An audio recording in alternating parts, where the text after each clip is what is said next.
It's arguably the greatest fictionalized tale about organized crime ever committed to film, and one of the greatest movies of all time in any genre. The Godfather is still a wonder to behold, decades after it premiered in 1972. Its lines are among the most quoted, its themes among the most imitated, its performances among the most admired. The Godfather won 3 Oscars and was nominated for 7 more. Most fans of the book and its adaptation know the line, "Take the cannoli," was improvised. Leave the gun. Take the cannoli. But here, we'll take a look at 10 things you never knew about The Godfather. If you enjoyed this video, please like it and share it with your friends. And subscribe to MovieWeb to keep up with the conversation about all of the things we love.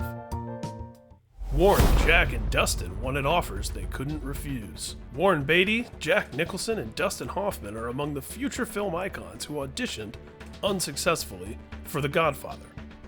Robert De Niro earned an Oscar for his performance in The Godfather Part 2, but he originally went after the role of Sonny in the first installment. Producers did offer him the smaller role of Paulie. Citizen Corleone. Orson Welles really wanted to play Don Corleone. Screen tests surfaced nearly 40 years after The Godfather was released. The screen legend, who starred in one of the other greatest movies ever, reportedly offered to lose some weight to land the role. Cottonmouth. I'm gonna make him an offer he can't refuse. It's fairly well known that Marlon Brando stuffed cotton wool into his cheeks to achieve the sort of bulldog look he envisioned for his character. What's lesser known is that that was just for the audition. He actually spent 3 hours per day in the makeup chair during filming. The process included the application of steel bar dentures, specially made by a dentist. New York, New York. The studio reportedly wanted to change the book's setting to a then modern-day 1970s and have it made in Kansas City to save money. It's not personal, Sonny. It's strictly business. Francis Ford Coppola fought to keep the period setting and to shoot in the much more costly New York City. Stray Cat Strut. There was no cat in the script. Francis Ford Coppola found that cat wandering around the studio lot and subsequently gave it a part in the movie. According to the short list, Brando later had to re-record his lines due to the cat's super loud purring. The horse's head was real.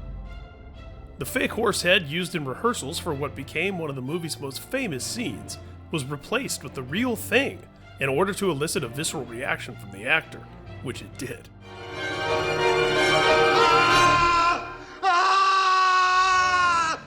The horse head was acquired from a dog food factory. Speaking of horsing around, Marlon Brando, Robert Duvall, and James Caan were notorious jokers on the set of The Godfather, often trying to out-prank each other. Legend has it that Brando was even given a belt buckle as a trophy after winning a long-running mooning contest.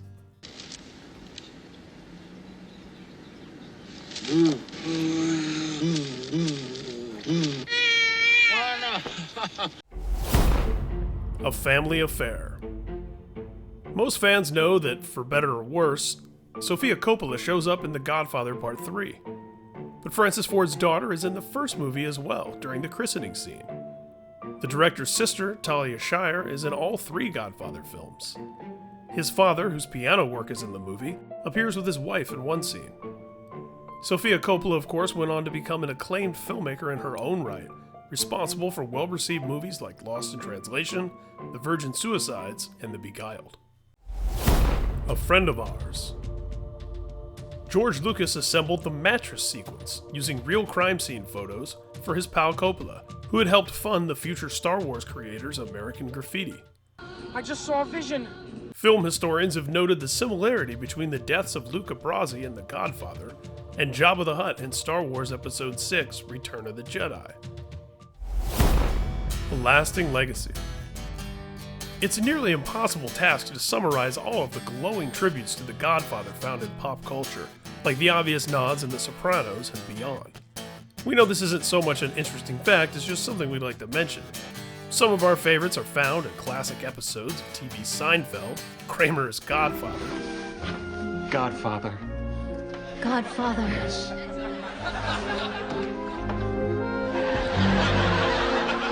And The Simpsons, when Bart is pelted with snowballs in a shot-for-shot homage to Sonny's famous demise at the toll booth of the Long Beach Causeway.